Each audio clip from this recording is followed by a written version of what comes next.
Bonjour à tous. On n'a pas de micro, mais c'est pas grave parce qu'on est en petit comité, donc du coup, je pense que vous allez bien nous entendre. C'est une première pour nous de justement adresser ces sujets-là. C'est des sujets qui touchent justement à nos métiers de tous les jours. Moi, je me présente, je suis Ludovic Rato, je suis le CEO de Ringover.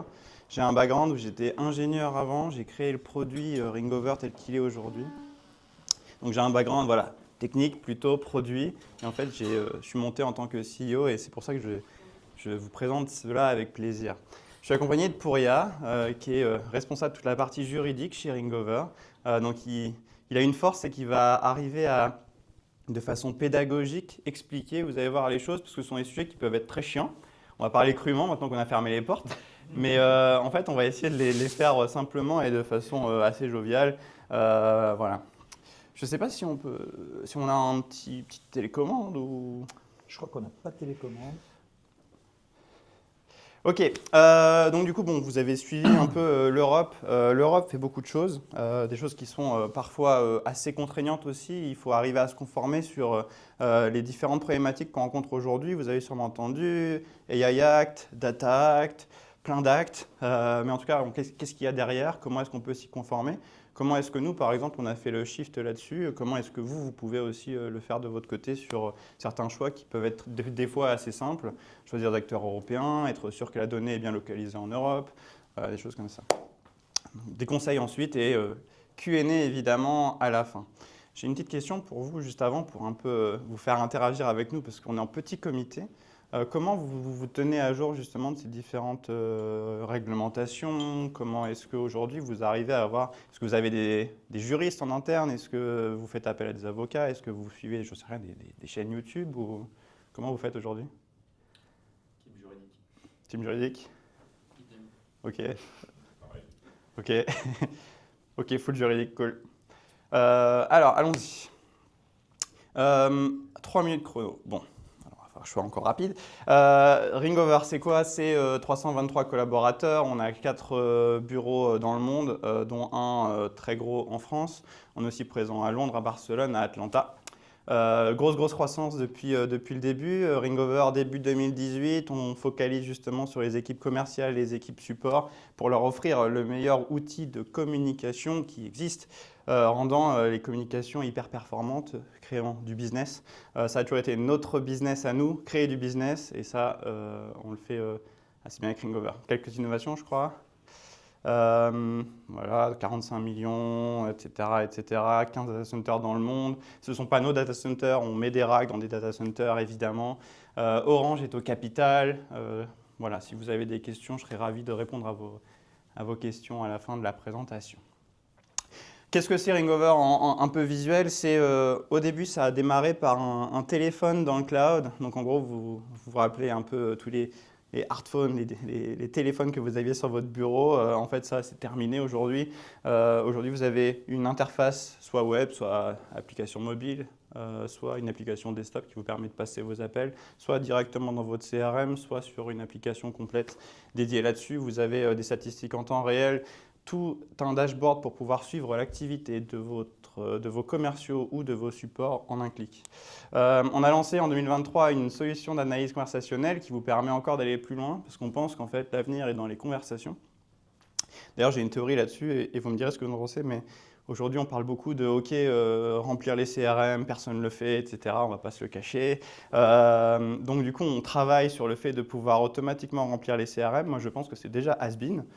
Et qu'en fait, pourquoi est-ce qu'on a besoin de remplir ces CRM alors qu'en fait, on a déjà toute la donnée dans ces conversations-là? Donc si on arrive à correctement les exploiter de bout en bout, pourquoi on aurait besoin de ces outils-là? Voilà, je vous laisse avec ça. On enchaîne. On a lancé justement cette année la partie VoiceBot qui vous permet justement de pouvoir répondre 24 heures sur 24 avec à des questions simples, des automatisations. Vous pouvez aller checker directement le statut du ticket, répondre au client à toute heure du jour ou de la nuit avec quelqu'un avec en tout cas un bot qui répond aussi fidèlement qu'un humain. C'est en tout cas notre travail de tous les jours. Cette partie coaching aussi, on en parle peu, mais comment est-ce que, j'ai eu quelques discussions juste avant pendant le petit déjeuner, comment est-ce que vous arrivez à former vos équipes? Est-ce que vous galérez autant que nous pour pouvoir justement faire un ramp-up correct de sales? on s'est attardé sur le sujet en se disant, OK, comment est-ce qu'on peut fournir une solution souveraine, évidemment, parce qu'on ne veut pas non plus que nos données partent toutes à l'international et soient utilisées par d'autres.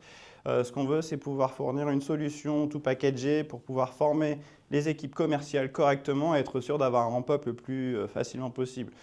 Je ne vous fais pas le dessin, mais forcément un ramp-up compliqué, long, où voilà, c'est à la fois un manque pour l'entreprise, pour le salarié. Souvent d'ailleurs, on va s'en séparer parce qu'on n'a pas atteint justement le ramp-up nécessaire. Donc c'est des outils sur lesquels on travaille et qu'on vous invite aussi à découvrir.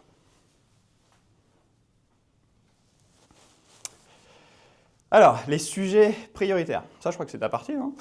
C'est une question ouverte qu'on a en fait pour vous. Aujourd'hui, peut-être que vous pouvez nous dire, OK, est-ce que vous venez d'ailleurs ici parce que vous avez une problématique en ce moment? Est-ce qu'on parle d'AI Act? Est-ce que vous voulez qu'on parle plutôt de Data Act? Tout? Souveraineté. Souveraineté, très bien. Nouvelle start-up dans l'automobile, on ne veut pas que les Américains et les Chinois nous piquent nos idées. Ouais, surtout en automobile en ce moment, en plus, ils sont forts. Très bien. Donc du coup, ouais, y a plein d'acteurs d'ailleurs en Europe qui valent le coup. Bon, on va pas partir dans les polémiques, mais il y en a certains qui vont dire voilà, qu'on est peut-être moins bon en Europe que certains GAFAM américains qui ont aussi des poches très profondes aussi, faut le dire. Hein. C'est pour ça que beaucoup de gens partent avec eux quand on fournit du co-marketing, etc. Mais il existe des solutions en Europe qui fonctionnent bien et on va en parler. Et pour moi, c'est plutôt Data Act et GRC. Cool, très bien. Bon, on va en parler. GRC, c'est quoi? Je suis pas très familier. Gouvernance, risque et compliance. D'accord. Gouvernance. Tout le processus de choix d'un logiciel pour qu'il obéisse, quand tu choisis un outil. Ouais. Quand tu choisis un outil, tu veux savoir où est ta data, qui accède à. Genre, si ta data, même si elle est en Europe, donc la personne qui accède est en Inde, Ouais. du coup, ça ne marche pas pour la GRC principalement. Et c'est un process que tu effectues dans la sélection de ton partenaire, de ton provider? C'est quelque chose que vous faites en amont généralement? C'est un process que, ouais, vous avez vérifié qu'il ISO ou SOC 2. Ouais. Il faut vérifier où le data est hosted, il faut vérifier le DPA, il faut Ouais. vérifier Ouais. tout ça. Ok. Bon, en tout cas, je pense que ça va répondre à ça, et je pense que c'est aussi l'idée, c'est aussi de vous faire comprendre que je pense que vous le savez déjà, mais que c'est très important que ça fasse partie du processus et que ça fasse partie, si vous avez un rating en fait juste de provider dans le cadre d'un RFP que vous lancez. C'est important, je pense, que justement la partie souveraineté des data, comme monsieur l'a dit, fasse partie en fait de ça, que le contrôle de la chaîne de sous-traitance soit aussi en fait noté de manière assez simple entre vos équipes légales, DPO, DSI, etc. pour qu'au final on n'ait pas une offre que sur les fonctionnalités et le prix, mais qu'on ait aussi en fait un niveau de conformité et de sécurité qui soit pris en compte au final dans l'offre commerciale. D'ailleurs, il y a eu un shift qui a été fait, moi je l'ai vu en tant que chef d'entreprise justement, c'est toute cette partie data processor où il a fallu nous le créer à la fois parce qu'on est éditeur de logiciels et du coup on avait ce besoin-là de toute façon de lister nos différents data processors, mais aussi pour tous les logiciels ou les contracteurs qu'on va prendre chez Ringover, il a fallu aussi identifier quels sont, est-ce que leur DPA est correct, donc on a appris à lire les DPA. D'ailleurs, petit truc entre nous, d'ailleurs les DPA vous donnent aussi accès aux prestataires de vos concurrents ou autres, c'est aussi intéressant de savoir, au moins c'est transparent pour tout le monde. Donc non, c'est hyper intéressant et c'est quelque chose qu'on ne voyait pas du tout avant et qui permet de la transparence et en même temps de pouvoir se dire ok, c'est listé, c'est clair, où sont mes données, est-ce qu'elles vont en Amérique, est-ce qu'on vont en Chine, est-ce qu'on va en Inde, est-ce qu'elles restent en Europe, c'est hyper intéressant d'avoir ça. Et même ce qu'on a vu naître, on était parmi les précurseurs là-dessus, mais c'était de se dire, on a créé des infrastructures nous dans différents pays. Le but, c'était d'être assez local. C'est aussi pour ça que Orange nous a rejoint en disant voilà, vous êtes un acteur souverain comme nous et ça, c'est très important pour nous. Donc, on a créé des infrastructures dédiées aux États-Unis et des infrastructures dédiées en Europe parce qu'en fait, les clients européens veulent leur data en Europe. Les clients US veulent leurs données aux US. Et en fait, le Cloud Act nous dit que les Américains ont le droit de regarder les données si toute demande et les Européens ne veulent surtout pas qu'on accède à leurs données. Du coup, il a fallu créer ces deux infras, ce qui était assez chiant pour nous. Mais en fait, on était précurseurs parce qu'après, les HubSpot, les Salesforce et tout, on fait la même chose et tout. Pas forcément parce qu'on l'a fait nous, on n'a pas cette prétention-là, mais en tout cas, tout le monde a eu ce move d'aller vraiment vers ça. Ouais, une double infra, même AWS aujourd'hui propose finalement ces doubles infra. Maintenant, le problème de partenaires américains qui font du hosting et qui proposent du hosting en Europe, c'est quand même que des textes américains continuent de s'appliquer finalement. Tu as parlé du Cloud Act, mais toute la législation américaine finalement continue de s'appliquer quand le provider, quand la filiale européenne est détenue par une maison mère américaine. Et c'est là, je pense aussi, où Ringover a été assez précurseur sur le fait où se dire on est français, on pense que la souveraineté, et je pense que ça a été dans le mindset de Ringover très rapidement, de se dire que la souveraineté européenne et même française, elle est des data, elle est très importante. Et vous le verrez si vous allez voir la liste de sous-traitants de Ringover. En fait, sur la partie hosting, c'est très transparent. Et pour le coup, c'est totalement hébergé en France. Là où d'autres partenaires vont se dire je ne m'occupe pas du hosting, je ne m'occupe pas de l'hébergement, la partie serveur, ça m'embête un peu, ce n'est pas mon cœur de métier, je vais passer par AWS, par Azure. Ils vont pouvoir vous proposer depuis peut-être 1 an, 2 ans des infra européennes. Il va y avoir des infra US et des infra européennes. Mais finalement, on ne peut pas diluer en fait cette part de risque que si le département de justice américain souhaite accéder à une data, il y arrivera coûte que coûte. Et ça sera beaucoup moins le cas sur une infra européenne totale, détenue par une société européenne, qui n'a pas de lien capitalistique avec les US. RGPD depuis 2018, ça je pense que vous connaissez tous, vous êtes assez briefés, l'idée c'est pas vous de faire un reminder sur le RGPD. En revanche, c'est assez intéressant de voir le changement de paradigme. C'est-à-dire que quand le RGPD est arrivé, tout le monde s'est dit que ça allait être un énorme tonnerre, ça allait remettre en cause pas mal d'usages. Au final, les sociétés européennes se sont assez bien adaptées à ce texte-là. Mais la facilité, c'est qu'il y avait un seul texte. Il y avait une seule réglementation unifiée, c'était le RGPD. Aujourd'hui, AI Act, Data Act, DORA pour les services régulés côté financier, courtier, etc. DSA pour Digital Service Act pour ceux qui font des plateformes, marketplace.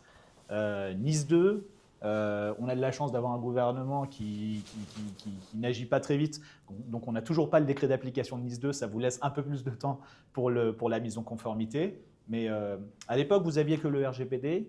Aujourd'hui, il y a des textes à foison et il y a un changement de paradigme. C'est-à-dire qu'aujourd'hui, vous avez un cadre numérique unifié. Vous avez plein de textes différents et votre rôle en tant que DSI, c'est de réussir à les cartographier, à les identifier, mais de manière totalement unifiée. On ne peut plus aller voir son légal et dire j'ai besoin que sur NIS 2, tu me dises quoi faire. J'ai besoin que sur DORA, tu me dises quoi faire. Et je suis le premier à avoir eu ce changement de mentalité. Hein. C'est-à-dire qu'au départ, moi aussi, j'étais pareil. Je me dis, bon, on va voir une annexe DORA, on va voir une annexe NIS 2, on va voir une annexe DSA, une annexe d'attaque. Et en fait, on se dit, mais en fait, toutes ces différentes obligations s'imbriquent, se rejoignent. Et l'idée de cette petite matière d'information, c'est de vous expliquer justement en 5 étapes, en 5 piliers, axes, comment vous pouvez couvrir la majeure partie, en tout cas, des risques qui incombent de ces textes-là, en termes de mise en conformité côté DSI. IA Act, c'est arrivé en 2024. L'application se fait peu à peu. On a 4 systèmes d'IA différents, des IA interdites, des IA à haut risque, des IA à risque limité. Les IA à risque limité, le texte est déjà entré en application en août dernier. Et donc, les IA à haut risque, ça va arriver en 2026, en août 2026. Donc, toutes les sociétés sont en train un petit peu de se préparer. Je vous ai mis là les plus grosses obligations qui en incombent. Une obligation de transparence. Transparence, ça veut dire quoi? Être totalement transparent sur les modèles qu'on utilise, la manière dont on utilise les contenus qui vont être générés par de l'IA. Et derrière, la supervision humaine. Il faut une personne. De plus en plus, on va voir émerger dans la boîte des AI Chief Officers qui vont être finalement les interlocuteurs des différentes autorités de régulation. J'ai plus besoin d'être là. Non, on a trop besoin de toi, donc on a besoin de quelqu'un qui... D'ailleurs, c'était hyper intéressant. On a eu une discussion tous les deux en se disant, nous, on a du coup Empower, donc cette partie, ce qui est assez compliqué, c'est que les modèles, justement, les LLM IA, il y a des choses qui existent souverains. On peut héberger un Llama, on peut héberger des Mistral en local. Le problème, c'est que c'est souvent pardon de le dire, mais c'est souvent beaucoup moins bien que ce qu'il y a sur GPT-5 ou un Gemini 3, vous l'avez vu, extraordinaire. Il y a aussi un juste milieu où l'open source marche très bien, mais en même temps, on ne peut pas tout mettre souverain sans mettre une croix aussi sur la très haute qualité. Donc il y a aussi des fois où il va falloir choisir et se dire, ok, comment est-ce qu'on peut soit se baser sur des acteurs, encore une fois, européens, se baser sur un Mistral directement ou autre, ou alors quand même essayer de au moins avoir la donnée qui reste en Europe avec du Azure GPT. Je ne sais pas si vous avez vu, on pourra en parler si vous voulez, mais Azure permet de localiser les données au moins en Europe. C'est pas parfait, ça reste Azure, mais voilà, il y a certaines choses qu'on peut faire aussi. Oui, mais aujourd'hui, on ne peut pas s'en passer, quoi. Aujourd'hui, si on propose nos fonctionnalités avec un acteur totalement français-européen, la vérité, c'est que la qualité de service ne sera pas au rendez-vous. Donc, en tout cas, sur les LLM, il y a des choses qu'on peut… Oui, exactement. Sur la partie IA, vous allez en voir, tout cas, sur l'hébergement, il y a des acteurs qui sont bien. Oui, tout à fait. Bien. Est-ce qu'il y a des questions à ce stade? Oui. Sur la partie transparence, sur les hacks, c'est quoi les choses qui sont justement obligatoires à ce moment-là? À quel niveau on doit être transparent envers nos fournisseurs sur le modèle IA, sur les régions, sur ce qui est imposé sur les obligations de transparence? Ouais. Alors, déjà, la première obligation, elle est, ça dépend. Vous travaillez pour quelle société? Partout. Partout, et c'est quel type de… c'est du SaaS, non? SaaS, ouais. Ok, et qui fait quoi? B2B? Ah oui. Ok, un SaaS B2B. La première obligation de transparence, c'est que si vous faites de l'IA, ou si vous utilisez de l'IA, c'est évidemment d'informer en fait la personne qui va recevoir un contenu généré par l'IA. La première obligation de transparence, c'est que la personne… Quand c'est un chatbot, c'est hyper simple. La personne, il y a écrit « vous parlez à un chatbot », c'est la fin du débat, et puis très rapidement, elle trouve sa réponse ou non, et puis elle est redirigée vers une personne humaine. Mais il y a d'autres contenus où ça peut être un peu plus implicite, et la première obligation, la plus importante, c'est d'expliquer que c'est un contenu généré par IA, ou alors c'est d'expliquer que dans le cadre d'une conversation, un outil IA va pouvoir analyser cette conversation. Ça, c'est des sujets qui sont très importants. C'est d'abord l'information pour que justement on la puisse… Pendant très longtemps, sur les communications, en fait, sur l'analyse conversationnelle, les communications électroniques, on avait en fait le fait que cet appel pourra être enregistré. Si vous souhaitez vous y opposer, et bien finalement avec l'IA, c'est un peu pareil. C'est-à-dire que cet appel pourra être enregistré ou analysé par un outil d'IA. Et si vous souhaitez y opposer, il faut le notifier. Donc il faut pouvoir en fait avertir d'abord, que ce soit le consommateur ou l'utilisateur, que vous utilisez un contenu IA. Et est-ce qu'en tant qu'entreprise, on est obligé de divulguer les modèles, les réactions, des informations sur l'implémentation de l'IA, ou ça, c'est pas dans parce que justement, j'ai eu une demande justement la semaine dernière, un de nos clients nous demandait beaucoup de détails sur ça. Je me demandais à quel point est-ce que on était juste sympa en train de les donner, ou alors il fallait les donner. Honnêtement, mon point de vue, c'est que c'est quand même du cas par cas et qu'il n'y a pas d'obligation réglementaire de le faire. Maintenant, l'obligation de transparence, elle va dépendre des marchés, elle va dépendre du service. Si vous faites du B2C, il va falloir être beaucoup plus transparent. Forcément, beaucoup plus de réglementations vont s'appliquer, le code de la consommation, etc. La DGCCRF va pouvoir… la DGCCRF fait partie des entités qui vont être régulatrices en fait, de l'application de l'IA côté consommation. Donc là, je pense que côté B2C, il va falloir quand même en faire un peu plus. Moi, ce que je recommande à ce stade, c'est plutôt d'avoir des discussions, en fait, client par client, sur ces sujets-là. Mais après, ça dépend vraiment de la manière dont vous travaillez. Si vous avez 30 000 clients avec des MRR très faibles, peut-être qu'il vaut mieux publier de manière, avec votre légal, évidemment, de manière à ce que ce ne soit pas non plus vu comme, entre guillemets, de l'espionnage industriel de la part de vos concurrents. Parce que si tout le monde divulgue tous ces modèles, au final, on va tous finir par faire la même chose. Mais je dirais qu'à ce stade… moi, j'aime bien le modèle de FAQ. Travailler avec votre équipe juridique, une petite FAQ, 4-5 questions, les principales. Est-ce que vous êtes fournisseur d'IA? Vous êtes déployeur d'IA? Vous développez votre propre modèle? Exactement. Est-ce que parce que la première question qui va arriver, côté B2B, c'est est-ce que vous vous entraînez sur mes contenus IA? Est-ce que mes contenus IA m'appartiennent? Ou est-ce qu'ils vous appartiennent? Qu'est-ce que vous en faites au final? Donc, ces questions-là, c'est quand même souvent les mêmes. Je trouve que dans notre expérience, on trouve que 80% du temps, c'est toujours les mêmes questions. Et ça peut être très vite rassuré. Alors après, voilà, le paradigme est différent. Vous préférez faire ça sous forme de FAQ. Vous envoyez parce que vous avez beaucoup de sales et vous ne voulez pas voulez pas vous embêter, vous voulez faire ça sous forme de call, etc. En tout cas, ouais, c'est souvent les mêmes questions et l'obligation de transparence, elle est assez large. Juste du coup, un Oui. commentaire là-dessus, parce que par rapport à la question, je pense que c'est pas seulement la partie AI Act Ouais. transparence, mais en fait c'est combiné avec tout ce qui est sujet Data Act. Absolument. Euh, Absolument. Et ce que vous avez dit cas par cas, ce qui est, je pense que très vrai, parce qu'il s'agit aussi d'un sujet de volume. Par exemple, moi je suis personnellement subject matter expert sur la partie en Chine. Mhm. Vous avez beaucoup mentionné tout ce qui est en Europe, aux US, je pense Ouais. que tout le monde connaît assez bien. Ouais. Et sur la partie en Chine, je ne sais pas si vous connaissez le terme CBDT, Cross Border Data Transfer. En fait, ça, c'est quelque chose de similaire que le gouvernement chinois a Ouais. mis en place. Ouais, bien sûr, Faut pas transférer. C'est ce qui demande justement, en fait, en fonction Ouais. des volumes, une fois Ouais. on dépasse un certain niveau de volume, donc il y a différentes recommandations qui sont Ouais. mises en avant et de dire, OK, maintenant, il faudrait comply par rapport à ça. Oui, oui, le sujet dont vous parlez, il est assez intéressant. Je ne sais pas si ça va concerner toutes les entreprises ici, mais c'est le contrôle de l'exportation. C'est l'export contrôle. Exactement, exactement. En fait, les implémentations dans les régions, oui, quand ça dépasse un certain volume. Ouais, ouais. Et le débat en Chine, il se place aussi beaucoup du côté des équipements qui servent à équiper en fait justement l'IA. Que ce soit les débats qu'il y a eu entre Nvidia et le gouvernement chinois, où il y a eu de grosses négociations entre Trump et le gouvernement chinois sur ces sujets-là. Nvidia a dû accepter un actionnariat chinois justement. Ils ont dû développer en fait un semi-conducteur finalement qui soit dédié au marché chinois pour qu'il ne soit pas en fait soumis à la réglementation américaine. Mais le gouvernement chinois a refusé, justement dans une technique, dans une stratégie commerciale, industrielle, etc. Donc oui, en fait, le contrôle de l'exportation, c'est aussi un gros sujet. Et pour revenir à ce que vous dites, vous avez raison. Transparence, en fait, ça va de là à là. C'est pour ça que je vous parle de socle numérique commun. En fait, on n'est plus sur finalement ce tableau.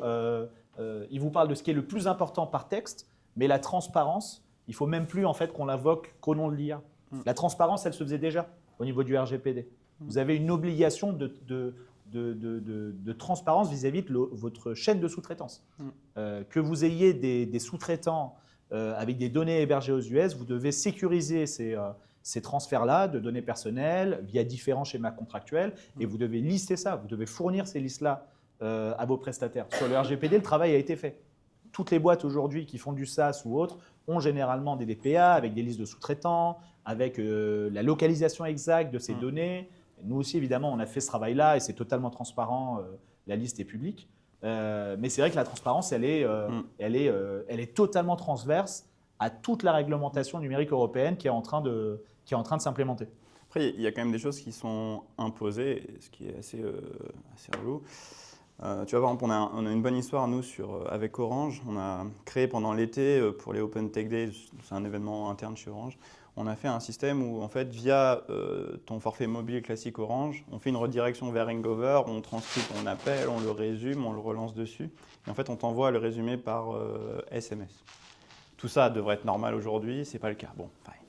Mais en fait, ce qui est différent, c'est qu'en juillet, on a pu l'implémenter sur, en gros, plusieurs cartes SIM Orange et le tester trop bien. À partir du 1er août, avec appliqué en termes sur les communications téléphoniques, etc., il fallait absolument mettre un prompt sur tous les forfaits téléphoniques Orange, du coup, qui disait votre conversation peut être analysée par de l'IA, juste parce qu'on allait faire un petit résumé de... Et du coup, ça complexifie le truc, parce que c'est plus du tout aussi seamless. Tu as ton mobile, ton résumé de call, c'est hyper efficace. Maintenant, on doit se taper un prompt audio qu'on va mettre par-dessus. Du coup, ça pose aussi quelques contraintes. C'est pas juste transparence et c'est facile. Quand on essaie d'innover, parfois, il faut aussi jouer avec ces contraintes. Ouais. Finalement, les contraintes, c'est là aussi où l'Europe, je trouve, a un peu cette schizophrénie. C'est qu'elle veut protéger le consommateur. Elle veut que le marché économique soit le plus sécurisé possible pour le consommateur et pour les droits en fait des personnes, au respect à la vie privée, etc., etc. Donc ça, c'est le premier but, selon moi. C'est le premier objectif en fait des régulateurs européens. Et là où elle se perd, c'est que souvent en fait, c'est assez déconnecté, notamment de votre travail de DSI. En fait, on va se retrouver avec des réglementations qui vont être qu'on va tous voir en fait, même côté légal, comme des épines dans le pied. On va se dire, mais en fait, je voulais mes équipes commerciales ou mes équipes produits voulaient lancer, justement une nouvelle fonctionnalité. Et au final, je me rends compte que finalement, les obligations qu'elle m'impose, ça fait que tout le monde va me raccrocher au nez et qu'au fait, ça va plus du tout marcher. En fait. Du coup, moins de business, moins d'innovation, et c'est aussi la Exactement, limite parfois exactement. de... Mais je pense Mais ça va mais dans je- le bon sens, mais c'est... Ouais, parce que c'est le début. C'est le début, donc tout le monde a peur sur l'IA. Personne ne sait comment ces données sont entraînées. La Commission européenne est un peu silencieuse sur ces sujets-là. Elle a une position assez rigoriste. Et donc, en fait, je pense que probablement qu'à l'époque, sur l'enregistrement, on avait la même chose. Quand les gens entendaient votre conversation peut-être enregistrée, et moi le premier, il y a 15 ans, j'entendais ça, je me disais, mais c'est malade, c'est non. Je pense que ce serait intéressant de voir les taux. En fait, je pense qu'à l'époque, il devait y avoir peut-être 70% de non. Tout le monde devait dire non, je ne veux pas que ce soit enregistré, on va l'utiliser, etc. Et puis ensuite, je pense que tout le monde s'est dit, bon, en fait, on s'en fout. En fait, il n'y a rien de très important dans ce call. J'ai pas reçu mon colis, c'est pas très grave.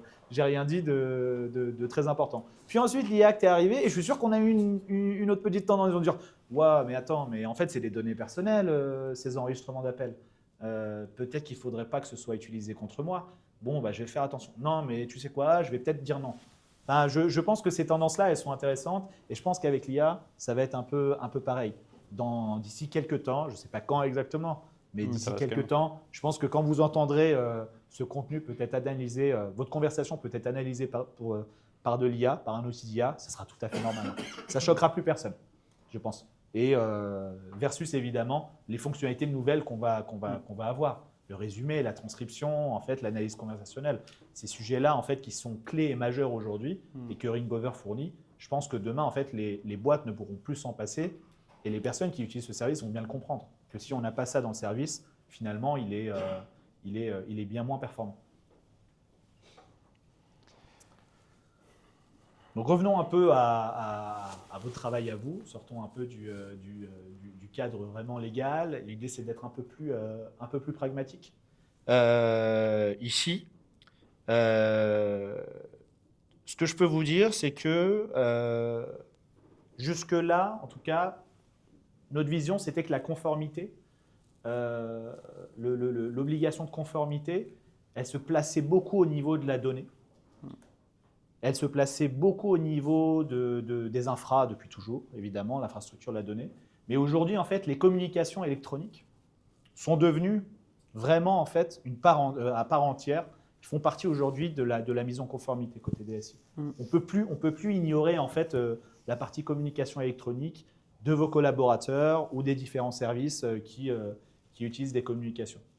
Ça vaut pourquoi? Ça vaut tout simplement qu'aujourd'hui, en fait, c'est devenu une data qui peut être… il y a de la traçabilité, en fait. Aujourd'hui, la communication, elle peut être traçable. Il y a des logs d'appel. Il y a toutes ces communications-là peuvent faire partie de preuves, en fait, dans le cadre juste d'un précontentieux, un client qui ne veut plus payer, qui n'est pas content, en lui disant, ben voilà, là, on a un log de ce jour-là, on a vu que vous avez utilisé des services. Aujourd'hui, je pense que vraiment, la communication électronique, elle ne peut plus être vue seulement comme une conversation entre deux personnes qui fait pas l'objet en fait d'un contrôle. En tant que DSI, vous allez avoir dans les prochains mois, vous allez voir probablement différentes entités qui vont être en charge des différents textes qu'on a cités avant. L'ANSSI probablement côté NIS 2, l'ARCEP pour le Data Act, RGPD et la CNIL, l'IA Act, c'est encore en discussion. DGCCRF, je vous l'ai dit juste avant, ça sera sûrement pour la partie consommateur, transparence, etc. Mais de l'autre côté, c'est plutôt la CNIL qui est pressentie pour faire des contrôles IA Act. Il y aura aussi un office européen. Donc, il va y avoir une multitude d'organismes de régulation auxquels votre département juridique et les DSI vont devoir faire face. Et l'idée, c'est d'utiliser la communication électronique justement à titre de preuve, à titre de transparence, à titre de conformité, en expliquant clairement qu'on prend le sujet et qu'on peut s'en servir pour montrer patte blanche, pour montrer qu'on est dans de bonnes pratiques.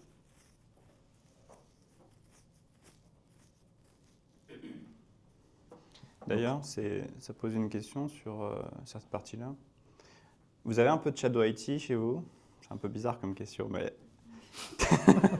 Shadow IT, j'explique, c'est en fait, imaginez vos devs qui vont souscrire à un chat GPT free. Vous avez remédié à ça? Vous avez pris des comptes Enterprise, Gemini, des comptes Enterprise, GPT, des... Quoi, Oui, non. que les employés. Pour éviter que les employés justement viennent avec leur compte perso et que en gros la donnée de l'entreprise parte. Est-ce que vous avez pensé à ça? Il y en a partout, Ouais. compliqué à gérer. Ah bah c'est sûr que c'est... Je suis d'accord. Pas trop de solutions. C'est- Ça dépend. Sensibiliser, ouais, c'est assez compliqué. Ok, donc pas trop en fait. Pas trop... C'est éternel débat entre le blocage, mais le blocage c'est des contournements Ouais. derrière. Sur Ouais, mais- téléphone, perso, après. Ouais. Il n'y a pas une bonne solution, je pense. Il y a des solutions qui sont meilleures que d'autres. Le blocage, je pense que c'est plus une solution de 2026. 2025. Ça marchait avant en fait. Je pense que le blocage, c'est. Ça marche pas bien. Non, parce qu'en fait, c'est trop facile de contourner. Et Mm. surtout, prenons le cas de ChatGPT. En fait, compte privé, compte public, gratuit, entraînement total sur toutes les données qui sont. Compte entreprise, bon, il y a un disclaimer de ChatGPT qui dit qu'il ne s'entraîne pas sur les données. On peut en discuter, est-ce que c'est vrai, est-ce que c'est pas vrai. En tout cas, légalement, il y a une conformité quand même, que toutes vos données sont confidentielles. Il y a des interfaces entreprises qui sont proposées en se disant, bah, dis-moi qui tu es, donc moi je suis Ringover, ok, d'accord, donc c'est ces données-là. Donc je vais faire mes réponses en fonction de ça. On gagne un peu de temps, le prompting qui est plus simple. Des fois, Donc, prompting qu'est-ce qu'on- aussi, des fois c'est aussi... Prompting fait aussi, peur, c'est un sujet. Mais en tout cas, je pense que interdire, c'est plus possible. Interdire certains IA, pourquoi pas. En favoriser d'autres, en recommander d'autres, que ce soit Gemini, GPT ou d'autres, c'est un autre sujet. Mais je pense qu'on peut plus, en fait, on peut plus juste bloquer, parce qu'on sait très bien que, en fait, là, si on bloque, le problème, c'est qu'il aura un compte GPT gratuit, soit sur ordi, soit si c'est pas bloqué sur téléphone. Et au final, vous aurez une plus grosse perte de la confidentialité que ce que vous vouliez faire à la base. Ce qui fonctionne bien, c'est de rendre intéressant l'outil dans le métier. Oui. Rendre indispensable un outil où les gens se disent je vois pas pourquoi j'irai sur Ouais. GPT ou un autre Ouais. outil, parce que l'outil qu'il y a là il est beaucoup plus intéressant que tout le reste. Et ça fonctionne assez bien. On a eu l'expérimentation où on avait implémenté la copilote un peu partout. Ouais. Et au début, les gens l'utilisaient pas tellement. Quand ils ont compris l'intérêt au métier, etc. Et Ouais. franchement, on a moins de problèmes. Ça veut pas dire qu'on n'en a pas, ça veut dire qu'on en a moins. Intéressant. Pareil pour les... Je sais qu'il y a quelques CTO, pour les devs. Ouais. Je sais qu'il y a eu du Claude Code trop bien et du coup, nous on avait pris du GPT Enterprise et du Gemini Enterprise en se disant Ouais. bon au moins on leur donne tout et puis on est sûr en termes... Enfin on est sûr. Comment on peut être sûr d'ailleurs? On pense être sûr. Qu'ils n'entraînent rien sur les données, mais bon, on a beau payer, on ne sait pas trop ce qui se passe derrière. En tout cas, légalement, on est à peu près couvert. Ouais. Et du coup, Claude est arrivé, donc là, on s'est dit merde, tous les développeurs ont migré sur Claude d'un seul coup en disant ah, c'est génial, Claude Code, etc. C'est vraiment le futur, etc. Donc, on s'est retrouvé à devoir payer aussi Claude maintenant. Donc, c'est assez Ça augmente compliqué les cette factures période. finalement. Bon, cette slide pour vous dire qu'évidemment, de tout ce qu'on parle, bon, bah, ça passe aussi par vos conversations. Nous, c'est notre métier premier, c'est de se dire, OK, où est-ce que vous stockez vos conversations? Nous, on a fait le choix justement de les stocker en local. On sait exactement où sont stockées les conversations, dans des data centers à Ouais. Paris. On a 4 points de présence, donc pour la redondance, évidemment. On est à DC3, à TH2, à Equinix PA3 et on a aussi un rack à Telehouse 4, je crois, ou celui qui est loin. Là. Et du coup, de se dire, OK, c'est peut-être le 3 d'ailleurs, de se dire comment est-ce qu'on peut aujourd'hui, en 2025, faire quelque chose qui soit vraiment purement souverain, on y revient, parce que pour, en tout cas, les Européens, c'est ultra important. Et en fait, on voit que ça, sur le marché international, ça commence à vraiment prendre. C'est-à-dire que quand on voit qu'en Turquie, par exemple, ils veulent aussi que leurs données soient complètement localisées en Turquie et ne sortent jamais du pays. Quand on voit, comme je disais tout à l'heure, la Chine, où ils veulent justement que ça reste en Chine. Le Maroc aussi, Maroc, très intéressant, ils veulent que les données restent en Chine. Les SBC, donc les interconnexions... Pas en Chine. Comment? Maroc reste en Maroc. Oui, le Maroc reste au Maroc. Oui, Maroc va pas en Chine, Chine va pas au Maroc. Pardon. Non, il n'y a pas de. C'est souverain. Les équipes vont rigoler parce qu'ils savent que je ne suis pas du matin. Mais oui, le Maroc reste au Maroc, la Chine reste en Chine, Turquie reste en Turquie. Et du coup, pourquoi aussi ne pas l'appliquer en Europe? Donc malgré toutes ces contraintes-là, gardez à l'esprit qu'il faut faire ça. C'est important pour à la fois l'Europe et la souveraineté des données. Sinon, autant tout donner tout donner aux Américains ou Sur tout un donner à je plateau. ne sais qui. Et puis voilà, c'est vendons nos âmes. Mais... C'est ça. On vous propose 5 axes qui vous permettront quand même d'accélérer la mise en conformité. Si vous n'êtes pas encore confortable sur ce cadre numérique commun qu'on vous a présenté côté Europe, la localisation des données, on en a beaucoup parlé déjà, donc on passera rapidement dessus. Ouais, on a fait plein de questions en fait avant les questions. C'est ça, exactement. Traçabilité et journalisation. Et là, c'est aussi encore un peu un sujet dans le cadre des communications électroniques, ça va être un peu les logs d'appel. Est-ce qu'on peut se servir d'un contenu généré par IA, par exemple une transcription d'une conversation? Si la transcription va en ma faveur, qu'est-ce que je fais? Est-ce que je la propose au juge parce que j'ai un client réfractaire qui ment, qui est pas de bonne foi? C'est un vrai sujet, comme on le fait avec les mails aujourd'hui. Supervision humaine et transparence sur l'IA, on en a parlé aussi avec nos deux camarades à droite. Portabilité, absence de lock-in, Data Act. Le fameux, si jamais vous avez entendu parler de ce texte, il fait très peur à tout le monde et on pourra l'évoquer, on pourra en discuter. On a pas mal travaillé sur le sujet. D'ailleurs, à la base, hyper intéressant de se dire OK, on est loqué chez les GAFAM, comment est-ce qu'on peut arriver à sortir les acteurs européens de ces GAFAM rapidement, d'essayer de faire une donnée de transfert qui permet de passer de, comme tu disais, d'AWS à un autre provider simplement, de façon standard. Hyper intéressant sur le principe. Exactement. Et enfin, continuité de service, résilience. Là, c'est NIS 2 sur la cybersécurité et DORA pour les entités qui sont soumises à cette réglementation un peu plus financière et bancaire. Alors, qu'est-ce qu'on peut faire? La localisation des données, qu'est-ce qu'on peut faire? Bon, on en a parlé, Voilà, mais on en a vous avez parlé. vu les DPA, hyper intéressants. Regardez dans vos DPA qui sont différents data processors quand vous souscrivez à un logiciel, que ce soit même un gros américain, ou en tout cas il y a des acteurs français qui le permettent, donc vérifier que vos données ne partent pas n'importe où. Nous, on avait suivi, c'était hyper intéressant. Moi, j'ai découvert ça parce que je ne suis pas du tout du métier, mais je trouvais ça quand même hyper passionnant de me dire, OK, qu'est-ce que c'est qu'à l'époque, Privacy Shield, qu'est-ce que c'était que tout ça? Je me disais, mais merde, pourquoi en face de Salesforce, il y a écrit Privacy Shield? Pourquoi en face de tel ou tel prestataire, c'était RGPD compliant? Et moi, j'ai découvert ça un peu sur le tas comme un chef d'entreprise, mais je trouvais ça hyper intéressant de se dire, OK, en fait, ça permet de prendre un peu de hauteur dans l'entreprise et de se dire, OK, je vais utiliser tel éditeur derrière, où vont aller mes données, comment elles vont être traitées par cet éditeur-là. Et même nous, en tant qu'éditeur de logiciels, c'était aussi intéressant de se dire, je choisis un prestataire aussi en fonction de la qualité que ça va apporter à mes clients et aux demandes de mes clients. Par exemple, on a eu la folie de faire plein de choses en interne aussi, parfois très très bien et parfois à outrance.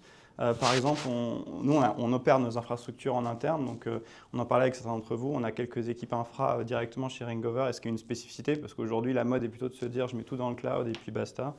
Et on a été jusqu'à se dire les données et les enregistrements des clients, comme ils veulent que ce soit RGPD souverain, et ben en fait, on va le stocker chez nous, donc on va faire des clusters de stockage chez nous, ce qui est en fait une folie parce que c'est un vrai métier, il y a des gens qui font ça très très bien. Et en fait, ensuite, on a essayé de tout migrer sur du Scaleway qui était justement RGPD, souverain, et au moins ils font ça très bien pour nous et on est très contents, on est très amis avec Scaleway. Donc du coup, ça nous permet de justement opérer de façon simple, toujours dans les normes justement européennes, hébergées en France. Maintenant, il y a Amsterdam aussi pour si nécessaire. Et ça nous permet d'avoir un acteur à nos côtés qui est comme nous, européen, qui soutient les mêmes demandes, les mêmes besoins de leurs clients, voilà, tout en toute transparence. Bon, ça, on en a parlé. Si vous avez des questions, on peut interagir en direct. On n'a pas besoin d'attendre la fin. Surtout si je suis lancé la partie juridique, je vais en perdre quelques-uns malheureusement. Mais je sais que ce n'est pas le plus intéressant. Journalisation, donc la deuxième recommandation, le deuxième pilier, c'est la documentation, la traçabilité des communications. On en a pas mal parlé aussi. Elle est imposée par NIS 2. Des politiques de rétention conformes, ça c'est aussi très important. Je pense que vous le savez tous, mais on peut pas garder les données indéfiniment. On a besoin de fixer des politiques de suppression régulière, de ces données-là. D'ailleurs, ça c'était intéressant parce qu'au début, on avait. Donc nous, on gère des enregistrements, des logs d'appels, etc. Et en fait, à chaque fois qu'on prenait un nouveau client, il y avait des demandes de dire OK, moi je veux garder mes données 3 mois maximum. Moi, je veux garder mes données 6 mois maximum. Moi, je veux garder mes données 12 mois maximum. Du coup, on arrivait, on allait voir Poria. Ils disaient mais comment est-ce qu'on peut faire? Donc nous, techniquement, on va supprimer, mais comment est-ce qu'on peut faire légalement, etc. Et donc on s'est dit OK, pourquoi est-ce qu'on ne peut pas directement faire quelque chose dans le logiciel qui permet en temps réel de se dire par le client, juste un petit settings, c'est simple comme bonjour, mais en gros, ça permet de se dire, OK, vos données sont stockées 3 mois, 6 mois, 12 mois, X mois. Et ça nous a aussi évité pas mal de juridique, pas mal de légal sur des clients, et c'est aussi des choses qui permettent de scaler.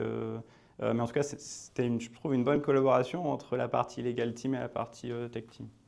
En fait, oui, l'idée, c'était de trouver un peu un juste milieu entre le fait que Ringover est un opérateur de télécommunications. On a enregistré auprès de l'ARCEP. On n'est pas juste un éditeur SaaS. L'analyse conversationnelle qu'on propose, la plateforme qu'on propose, elle connecte en fait la téléphonie VoIP avec des vrais opérateurs de communication électronique.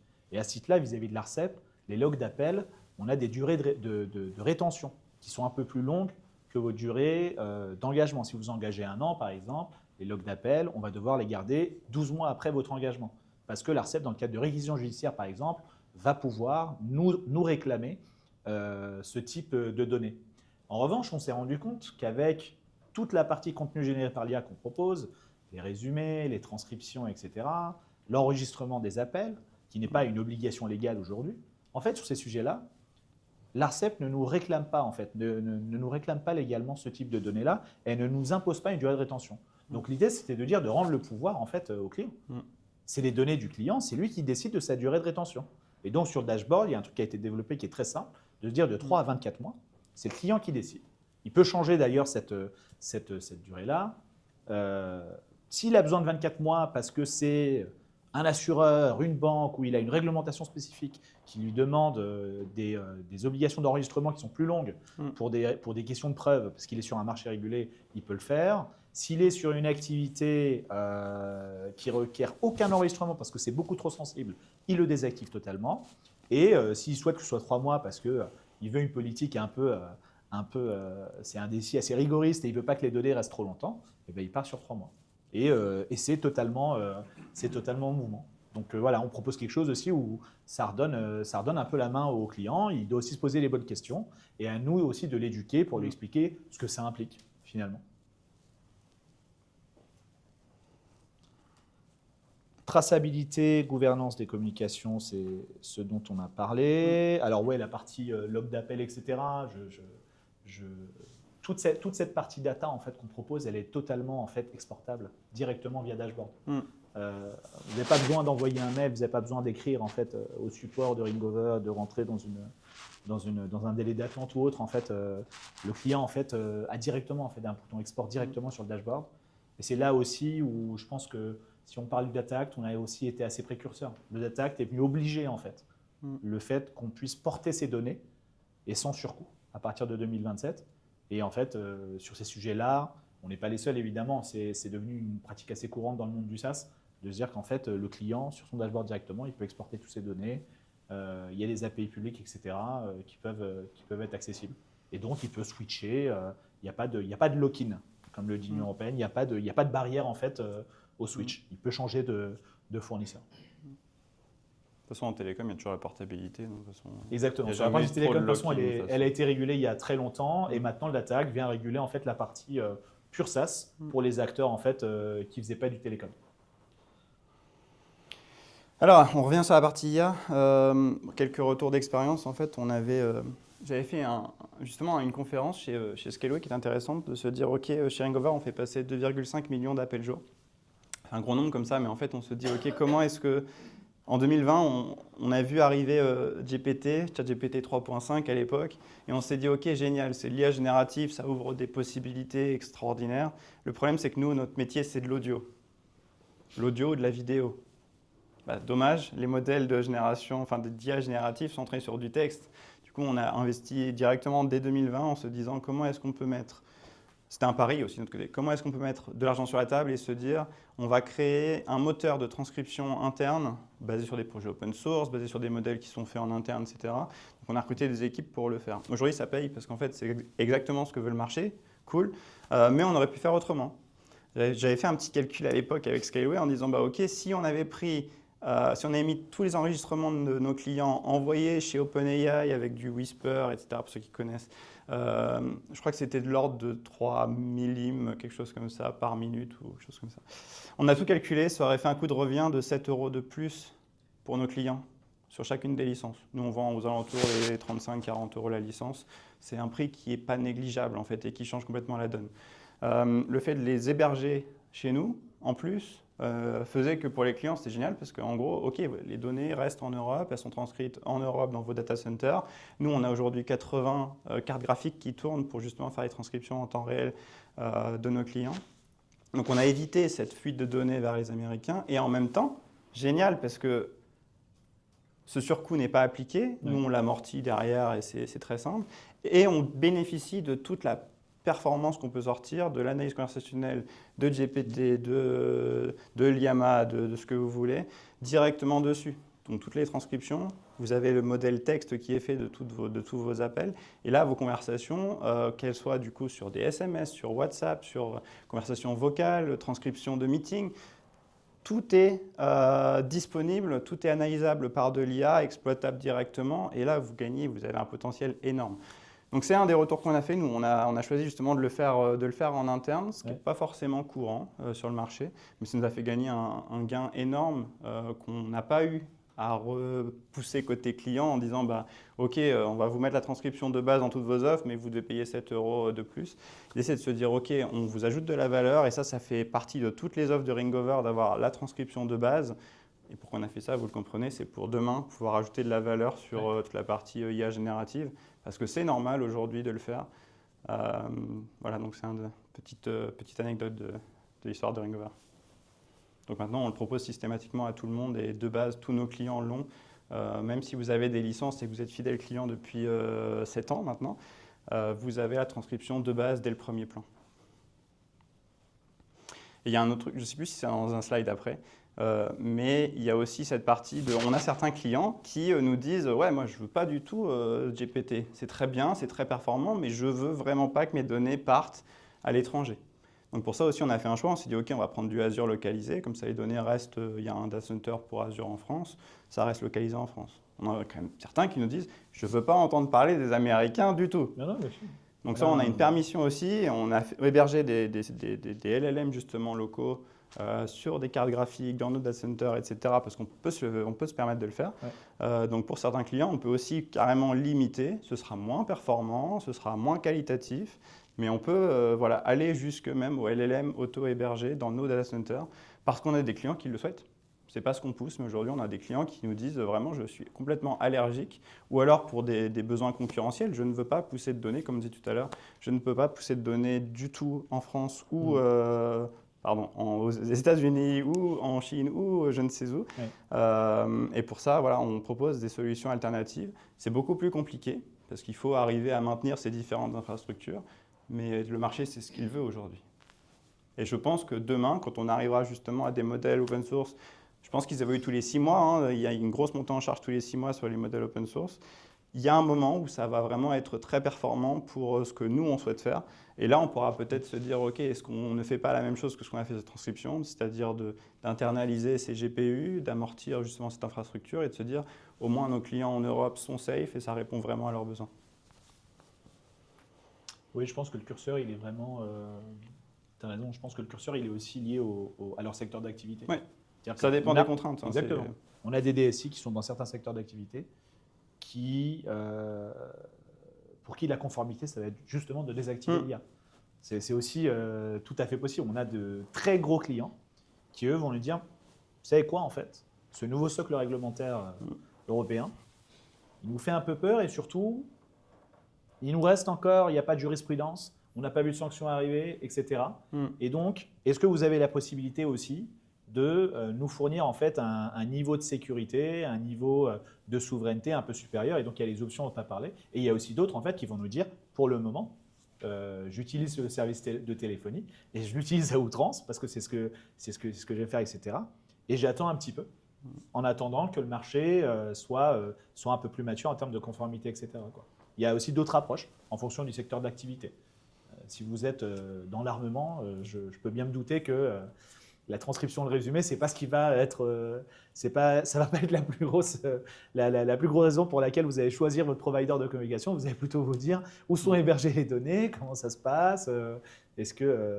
Donc voilà. Je pense que c'est vraiment en termes de secteur d'activité. Il y a des DSI pour qui la conformité face au texte réglementaire européen va être simple, va être rapide, et il y en a pour qui il y a des questions un peu plus stratégiques qui vont se poser. Et là, notre force aussi, c'est d'avoir cette agilité, d'être capable en fait de proposer des modèles différents parce qu'on est clairement une boîte orientée tech et produit. Oui.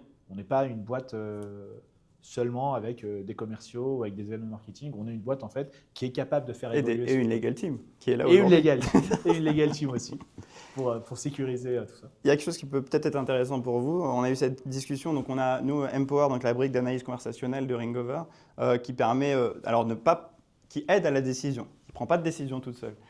Et du coup, tu m'as alerté, tu m'as dit oui, ça c'est un SIA, il faut faire attention, etc. Ouais. Tu peux nous en dire peut-être un peu plus en quelques minutes. Ouais, en fait, on a lu l'IACT, on s'est dit, je crois qu'il faut qu'on fasse. Je crois que Ringover et Ludovic sont fournisseurs d'un système d'IA, puisque vous, si vous utilisez un système d'IA, si vous achetez un système d'IA, vous allez être déployeur au sens de l'IACT, et nous, on va être fournisseur. Parce qu'on a développé, on n'achète pas un IA, on a développé notre propre IA, au final. Et donc, derrière ça, forcément, il faut commencer par une cartographie. Comment on commence, qu'est-ce qu'on fait, etc. Évidemment, on s'est fait accompagner aussi par un cabinet d'avocats. Je dois être tout à fait transparent sur le sujet. Et c'est vrai qu'en avançant, forcément, on s'est dit, cette feature-là, par exemple, il faut la modifier, il faut la rendre plus transparente, comme on s'est dit. Il faut informer, il faut un petit disclaimer en expliquant à la personne qu'elle échange avec l'IA. D'autres, on s'est dit, non, c'est trop touchy. L'analyse de sentiments en Europe. Exactement. Il y a un débat sur ces sujets-là. On proposait l'analyse de sentiments. L'IACT a dit, l'IACT a dit, la reconnaissance des émotions est interdite. On s'est dit, analyse de sentiments, reconnaissance des émotions. Est-ce que c'est exactement la même chose ? On a fait beaucoup de recherches, on a lu des grands professeurs de Stanford qui ont écrit sur le sujet. On s'est dit, analyse de sentiments, reconnaissance des émotions, c'est pas exactement pareil. Un sentiment, ça va être un petit bonhomme content, pas content ou neutre à la fin d'un call. Donc ce qu'on appelle un peu la customer satisfaction, la satisfaction client, après un appel. La reconnaissance des émotions, ça va être la peur, la crainte, la colère. Est-ce qu'on fait ça ? On s'est dit, donc, comment on peut savoir si on fait ça ? Je suis allé voir tous nos équipes IA, je leur ai dit, qu'est-ce que vous analysez exactement ? Ils m'ont dit, on analyse la transcription. On lit la transcription et sur la transcription, on donne finalement, on peut donner un sentiment. Je leur dis, OK, donc à ce moment-là, quand on regarde l'IACT, la reconnaissance des émotions, ça va être l'analyse de la voix, de la tonalité, ce type de choses. Donc ça va être, et la voix étant une donnée biométrique, si elle permet d'identifier, si je reconnais votre voix par exemple, c'est une donnée biométrique. Donc là, ça devient une reconnaissance des émotions et c'est strictement encadré par l'IACT. Le fait de mettre un sentiment positif, négatif, neutre sur une transcription, sur une conversation écrite, c'est en dehors justement du scope des IA à risque élevé. Et donc on a avancé comme ça, on a fait évoluer le produit en fait sur ce type d'arbitrage. Évidemment, ça peut évoluer parce qu'il va y avoir la jurisprudence sur le sujet, il va y avoir des contrôles, des sanctions, condamnations. On n'y est pas du tout et l'Europe est totalement débordée, je pense, par ces réglementations qu'elle a changées. Donc, à mon avis, 2027, c'est 2026, à mon avis, ça ne bougera pas beaucoup. 2027, on aura peut-être quelque chose et on adaptera le produit qu'on propose en fonction, quoi.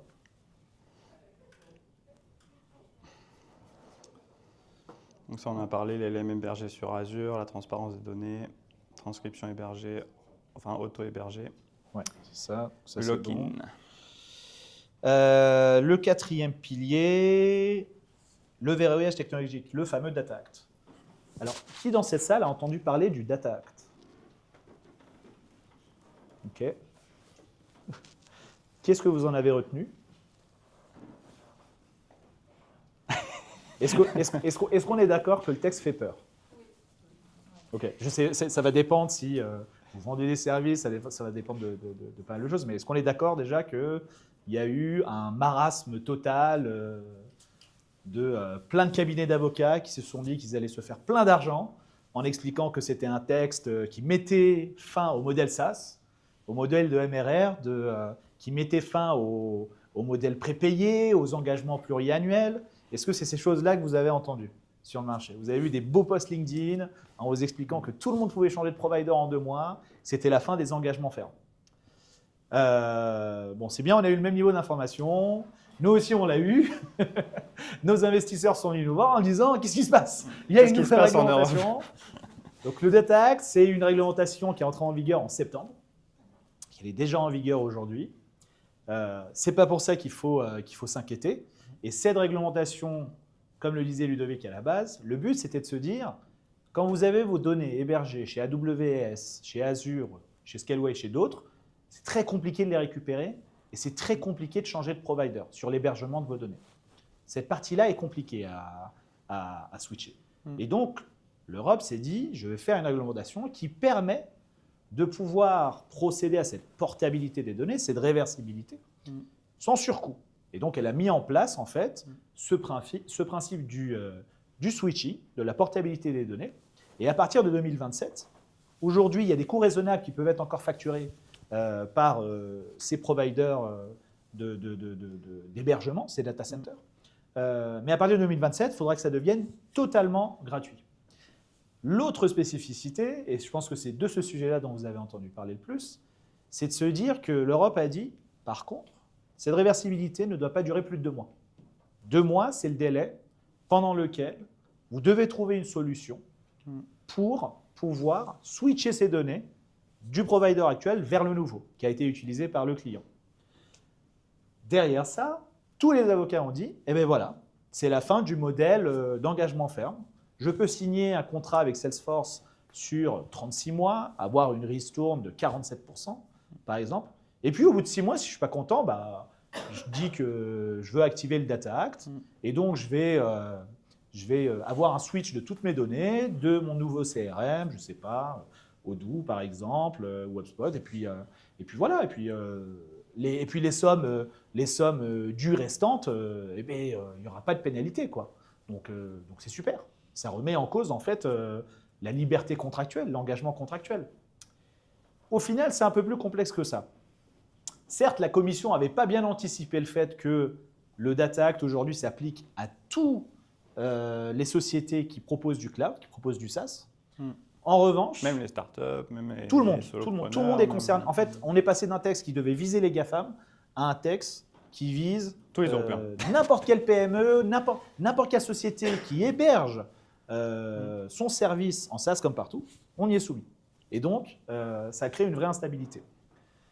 Donc, on a beaucoup travaillé avec d'autres directions juridiques. Il y a eu un gros travail qui a été fait via France Digital. Il y a un gros travail de lobbying qui a été fait. On s'est mobilisé avec beaucoup de directions juridiques, déjà en se disant on n'invoque pas cette clause pour le moment, on a besoin de clarification.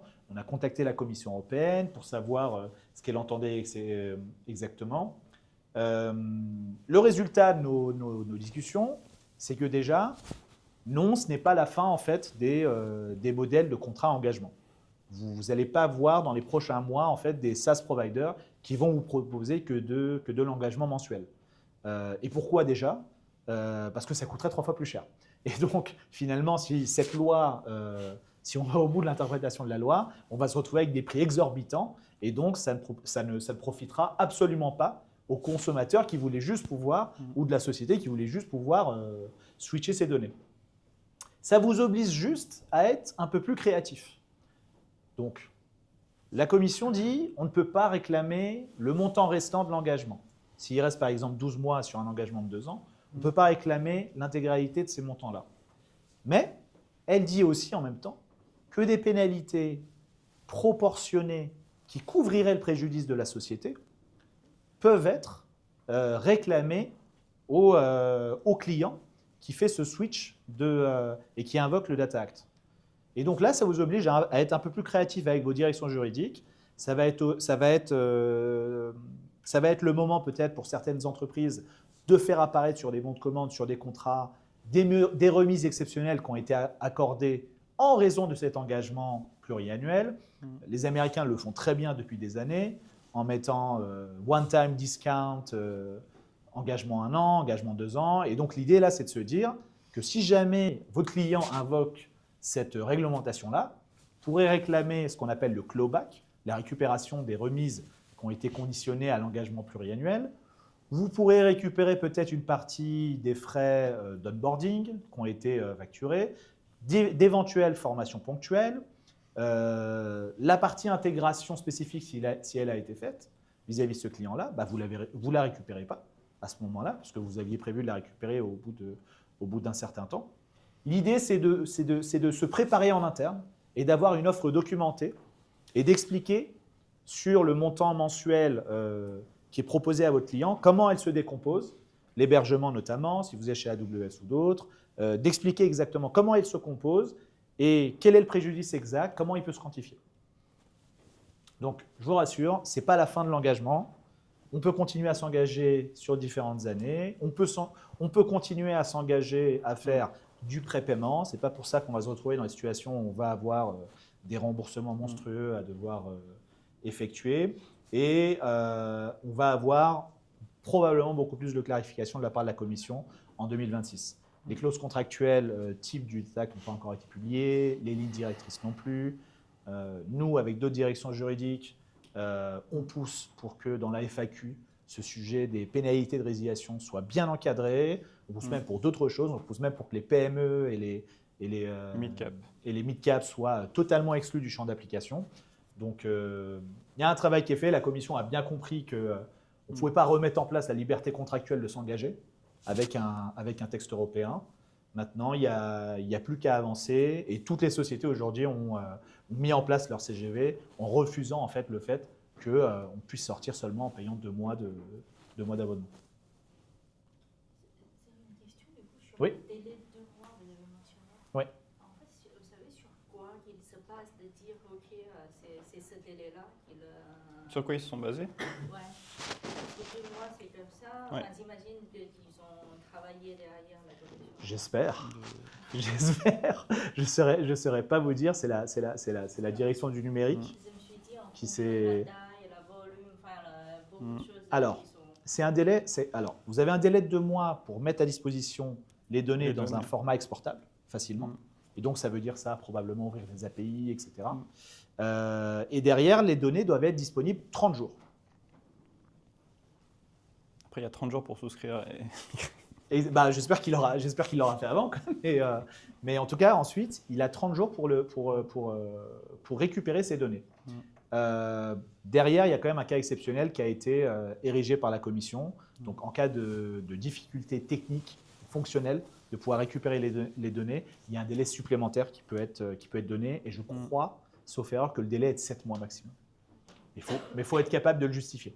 Il faut être capable de dire, que ce soit côté fournisseur ou client, il faut être capable de dire que la réversibilité, la portabilité des données n'a pas pu se faire pour différentes raisons. Peut-être de l'intégration un peu spécifique à un client, le temps de développer la nouvelle inté, on n'a pas le temps. Donc voilà. Pour les gros deals, pour les gros switches comme ça de data, je pense que ça pourra être justifié. Pour une solution comme Ringover, c'est très simple. Les données sont déjà exportables en fait, dans un format facilement intelligible. Vous avez qu'à appuyer sur un bouton, vous les récupérez et vous pouvez changer de provider. Les banques, ont fait ça aussi, non? Les banques aussi, ouais.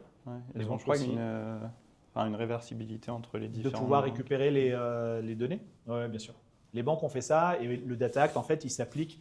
Un des autres usages, c'est qu'il s'applique à l'Internet des objets, si jamais vous en faites dans vos secteurs d'activité.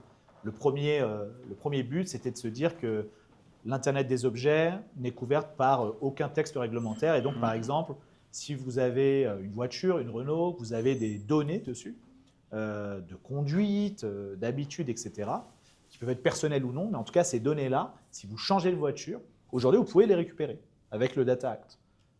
C'était ça le but, c'était de se dire, je ne sais pas, sur une balance connectée, sur un outil connecté, je veux récupérer mes datas, je veux récupérer mon historique, Eh ben, le Data Act permet ça. Donc il change ce type d'usage. Il va changer des usages d'Internet des objets, par exemple, qui n'ont aucun texte, parce que le RGPD ne s'appliquait pas forcément à eux. Il y avait peu de données personnelles, ou alors quand il y en avait, on n'arrivait jamais à les exporter. Donc l'idée, c'était plus de se dire que pour l'IoT, maintenant, on a un texte qui permet de changer de voiture, de récupérer ses données et d'avoir son historique. On changerait de voiture un peu comme on change d'ordinateur.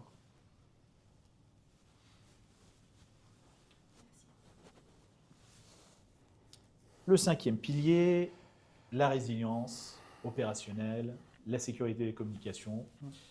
NIS2 et DORA ont quand même imposé pas mal d'obligations. Alors, DORA, ça dépend de votre secteur d'activité, mais il y a quand même de plus en plus d'obligations de continuité de service qui sont imposées par ces textes réglementaires. Donc, chez Ringover, on a un plan de continuité d'activité qu'on a travaillé. Il y a des plans de reprise d'activité qui doivent être mis en place. On va devoir de plus en plus en fait, assurer une continuité de service en cas d'incident. Il y a une auditabilité aussi qui est renforcée. Vous avez aujourd'hui droit, avec ces textes-là, d'aller auditer vos fournisseurs, d'IA ou autres, sur toute la partie des communications électroniques. Votre prestataire de communication, vous pouvez aller l'auditer, vous pouvez aller voir quelles sont ces mesures de sécurité. Il y a aussi des droits de résiliation beaucoup plus renforcés. Vous serez en droit, en cas d'incident de sécurité, si vous êtes soumis à une de ces réglementations-là, vous pourrez résilier dans des délais beaucoup plus serrés, beaucoup plus courts. Donc voilà, sur la partie résilience, en fonction du secteur d'activité, vous voyez, donc NIS2 et DORA a identifié en fait certains services de communication et certaines sociétés qui y sont soumis comme assurant des services critiques et importantes. C'est le cas par exemple, je ne sais pas, d'un service boursier. Si ce service-là tombe et qu'on ne peut plus passer de transactions boursières, les plans de continuité d'activité, la continuité de service doit être strictement renforcée.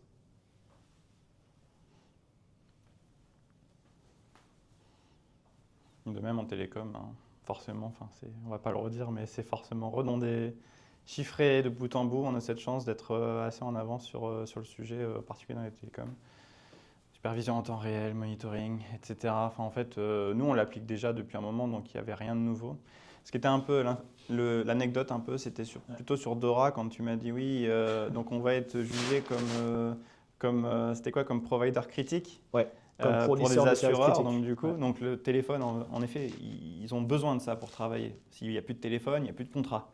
Et donc nous, on a dû leur dire aussi, oui, mais vous avez peut-être aussi, bon, ça ne tombera pas, mais si jamais, parce que Bob Murphy, tout ça, si jamais il arrive quelque chose, si jamais Cloudflare tombe, par exemple, vous avez toujours le mail, vous avez forcément un site web sur lequel vous pouvez souscrire des contrats. Donc en fait, on n'est pas critique, ça veut dire aussi, je crois, l'unique, non ? Ouais. Dans leur DORA, si on est critique, c'est l'unique moyen, je crois, de souscrire. Le truc, c'est que, non, justement, si tu es fournisseur de services critiques de télécommunications, il faut qu'en fait, le provider ait une autre source, un backup de communication électronique. Et là, en fait, le cas de l'assureur, c'est que l'assureur il vient nous voir et il me dit « Mais moi, mon numéro de dégâts des eaux, mon numéro d'urgence, c'est un numéro Ringover. » Elle dit « D'accord. » Alors là, après, il a dit « Et moi, je suis soumis à DORA. La réglementation DORA s'applique à moi. Les courtiers, ils sont soumis. L'assurance, il est soumis. La banque, il est soumis. Comment on fait ? Qu'est-ce que moi, ça ne me va pas. Il faut que vous assuriez ce service-là. » Au final, on s'est rendu compte que c'était à lui, justement, de développer en fait un numéro complémentaire sur un autre service de téléphonie pour que justement le service de base qui a été identifié comme critique par l'Europe ne tombe pas. Et donc ça a obligé aussi certains de nos clients de prendre certains engagements en se disant bah là non, il me faudra un numéro Orange en fait. Parce que Ringover, ça reste une solution SaaS qui repose avec des niveaux de disponibilité de SLA qui sont les mêmes que tous les providers SaaS. Et donc au final, comment on fait si jamais on a quelqu'un qui a un risque de dommages corporels ou autre, ou une réponse urgente. Et bien dans ce cas-là, pour ce type de service-là, il faut que le client, en fait, de son côté, prenne un engagement et qu'il propose une alternative en termes de téléphonie. Donc ça met finalement chacun face à ses engagements, ses responsabilités. Finalement, DORA est sorti, ça a fait beaucoup de bruit pour certains de nos clients assureurs, et on a trouvé un accord avec tous, finalement. Nous, on a pris nos engagements, on a montré patte blanche sur justement les incidents de sécurité, les obligations, les délais justement pour informer, la traçabilité, ce genre de choses. Et de leur côté, ils ont pris des engagements sur le fait de souscrire de leur côté à des solutions backup et d'admettre en fait qu'une solution qui repose sur le SaaS, qui repose sur une connexion Internet, ne peut pas en fait être considérée comme un numéro unique d'urgence. Et 100% fiable, disponible, on ne sait jamais ce qui Exactement. peut arriver. Hein. Exactement. Feuille de route. Voilà les 5 piliers qu'on vous a présentés sur 2026. Souveraineté des données, ça c'est celui sur lequel tout le monde est un peu en avance et je dirais que c'est le pilier qui est le plus appréhendé parce que le RGPD est sorti en 2018, donc il y a plus d'historique dessus. La traçabilité, journalisation, gouvernance data, l'IA conforme avec l'IA Act, une supervision humaine, avoir quelqu'un en charge chez vous qui s'occupe justement de l'usage de l'IA, de comment ils sont générés, etc. Portabilité, la fin des dépendances avec le Data Act, il n'y a plus de verrouillage technologique. On ne peut plus en fait être verrouillé technologiquement si on souhaite changer de provider sur la partie hébergement de données. Et la résilience qui concerne un peu plus la cybersécurité, où il y a un niveau de continuité de service qui va dépendre évidemment en fonction de votre secteur d'activité. Et enfin voilà, on considère que si ces 5 piliers sont couverts, on écartera quand même la majeure partie des risques en termes de conformité. Voilà. Peut-être un dernier mot sur la partie légale. Il y a un projet de simplification qui est en cours de discussion auprès de la Commission européenne qui s'appelle le projet Digital Omnibus, qui va être discuté début 2026. Le projet de texte a déjà fuité et donc c'est un projet qui va potentiellement avoir un impact sur toutes les réglementations qu'on vient de présenter. Je n'allais pas vous faire des slides sur quelque chose qui est totalement hypothétique, mais en tout cas, l'Allemagne est en train de pousser pour avoir un cadre européen qui soit plus simplifié, qui soit plus orienté envers les entreprises pour justement ne plus être dans cette concurrence déloyale vis-à-vis des Américains et du UK maintenant et du Royaume-Uni. Et donc dans ce projet-là, il y a pas mal de projets de simplification. Il y a une possibilité de rajouter au RGPD, par exemple, de pouvoir s'entraîner sur les données IA. Il y a la possibilité d'étendre le délai de notification des violations de données personnelles à 96 heures au lieu de 72. Donc, ces projets-là sont plutôt intéressants quand on est B2B, quand on est sur le marché. On se dit, bon, ça va réduire un peu le niveau de pression, etc. Pareil, dans ce projet-là, nous, on est en train de pousser pour que la Data Act ne s'applique pas aux PME, parce que ce serait assez exorbitant. Il va être discuté en 2026 et il est possible que pas mal de réglementations. Il y a aussi le projet de repousser l'application de l'IA Act à février 2027. Donc, ça arrangerait pas mal d'acteurs économiques européens et notamment français que ce projet passe. Donc, restez informés des prochaines actualités. N'ayez pas trop peur des posts LinkedIn des avocats. C'est normal, c'est leur gagne-pain de faire peur aux sociétés. On a une petite vidéo et c'est le final. Après, on passera si vous avez des questions. Merci en tout cas pour les interactions aujourd'hui. Est-ce que tu peux lancer la petite... On n'a pas la musique. Alors.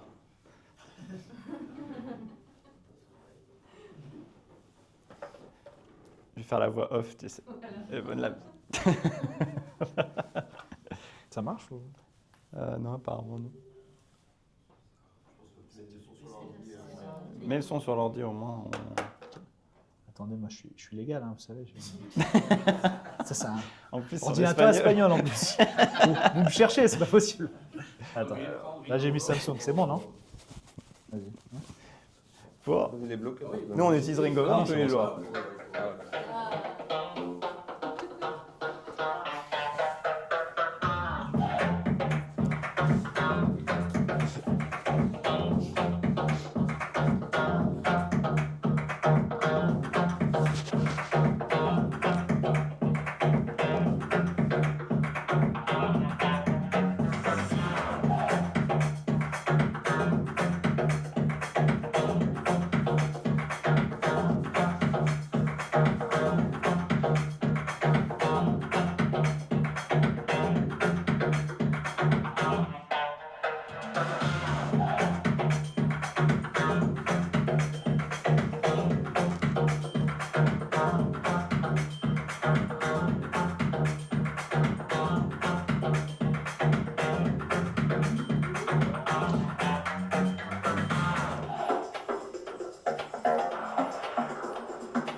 Voilà une brève démo de ce qu'on fait.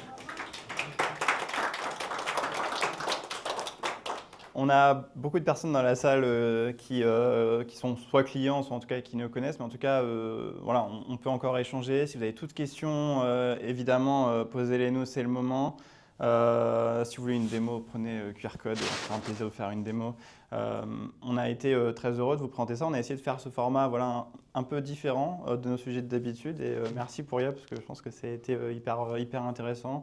On a essayé de vous remonter des anecdotes qui nous sont arrivées en tant qu'éditeur européen dans le SaaS, spécialisé du coup B2B, comme tu disais, beaucoup moins B2C. Voilà, ce sont des anecdotes qui ont été vraies. J'espère que vous l'avez ressenti dans nos dires, parce que c'est vraiment ce qui nous est arrivé. Et voilà, on a été content de vous les présenter.